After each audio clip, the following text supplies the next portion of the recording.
la Ousmane Sonko mi ngi noonu dugg si na donc ñu bàyyi leen ngeen suivre li nga xamante ne moom mooy ubbite session extraordinaire bu atum 2026 donc ñu ngi noonu mu ngi noonu ñu koy ovationner le public donc c'est relativement plus calme aujourd'hui comparé ak yeneen session plénière yi nga xamante ne président de l'Assemblée nationale Ousmane Sonko daan na dugg si donc mbokk yi ñu bàyyi leen ngeen suivre li nga xamante ne moom mooy la session on y revient pour des commentaires.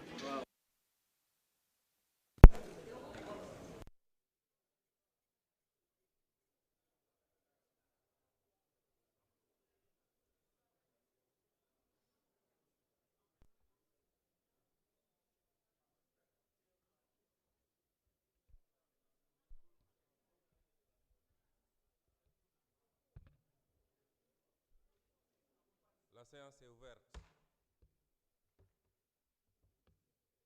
Mbokk yi asalaamaaleykum. Chers collègues, bonjour. Nafio ma xool ndax bëri na fi. Soumey.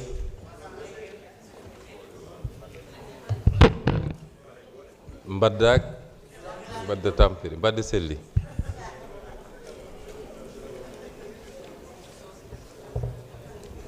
Chers collègues,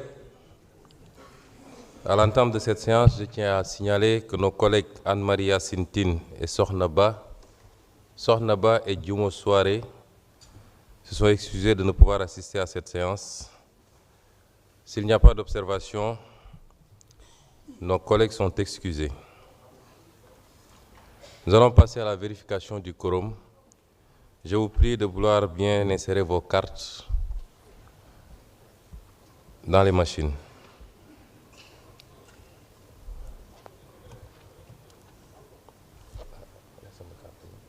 Je vais reprendre le kit.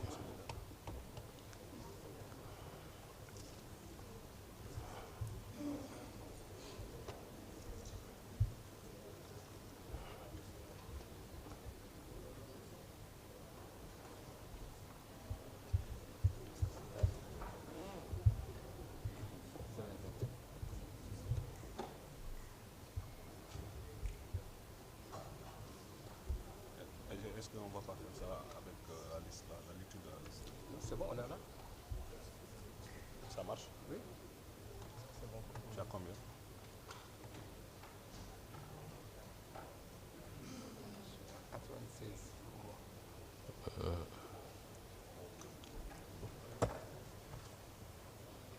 C'est ta machine qui est... Lui, il gère, ça c'est pour le vote.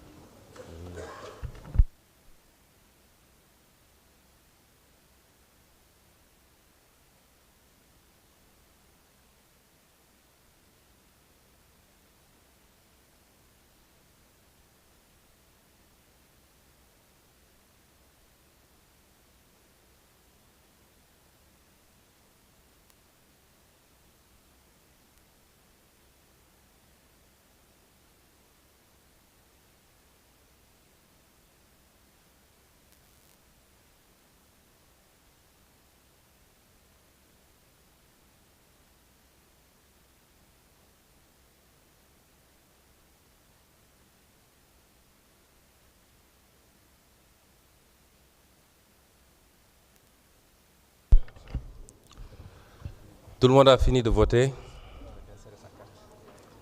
Ou d'installer sa carte du moins. Je ne suis pas pressé qu'on vote. Hein?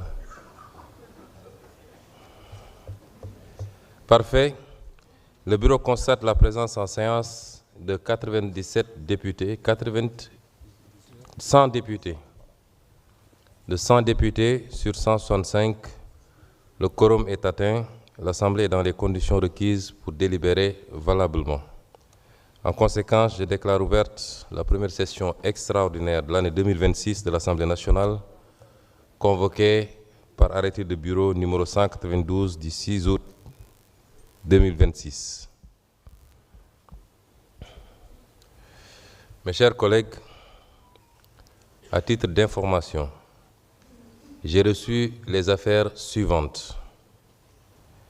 Projet de loi numéro 25/2026 sur la protection des infrastructures d'information critique et la sécurité numérique.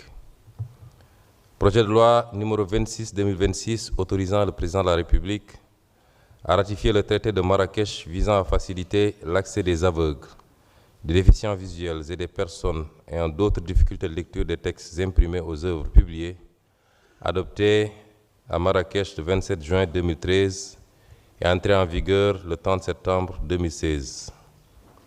Projet de loi 27/2026 autorisant le président de la République à ratifier les protocoles portant amendement des articles 50 alinéa A et 56 de la Convention relative à l'aviation civile internationale signée à Montréal le 6 octobre 2016. Projet de loi 26 autorisant le président de la République à ratifier l'accord de coopération militaire et technique entre le gouvernement de la République du Sénégal et le gouvernement de la République du Congo, signé le 8 novembre 2018 à Dakar. Projet de loi numéro 29/2026 autorisant le président de la République à ratifier la convention en matière d'extradition entre le gouvernement de la République du Sénégal et le gouvernement de l'État des Émirats arabes unis, signé à Abu Dhabi le 14 octobre 2021. Projet de loi numéro 30/2026 autorisant le président de la République à ratifier la convention relative au transfèrement des personnes condamnées entre le gouvernement de la République du Sénégal et le gouvernement de l'État des Émirats arabes unis, signé à Abu Dhabi le 14 octobre 2021. Projet de loi numéro 31/2026 autorisant le président de la République à ratifier la convention d'entraide judiciaire en matière pénale entre le gouvernement de la République du Sénégal et le gouvernement de l'État des Émirats arabes unis, signé à Abu Dhabi le 14 octobre 2021. Projet de loi numéro 32/2026 autorisant le président de la République à ratifier le traité d'entraide judiciaire en matière pénale entre le gouvernement du Sénégal et entre le gouvernement de la République du Sénégal et le gouvernement de la République italienne, signé à Rome le 7 décembre 2017. Proposition de loi numéro 33/2026 portant modification de l'article 37 de la Constitution. Proposition de loi numéro 34/2026 relative au régime juridique des crédits spéciaux. Projet de loi d'orientation numéro 35/2026 relative à la protection sociale. Proposition de loi de résolution portant création d'une commission d'enquête sur les manquements sévères notés dans la gestion du foncier de différents lotissements et du domaine public maritime. Proposition de résolution portant création d'une commission d'enquête sur les opérations de cession d'immeubles du patrimoine bâti de l'État à des particuliers dans des conditions irrégulières. Proposition de résolution portant création d'une commission d'enquête relative à l'utilisation par le gouvernement du Sénégal des mécanismes financiers de type Total Return Swap, appelé TRS. Proposition de résolution portant création d'une commission d'enquête sur les irrégularités dans la passation et l'exécution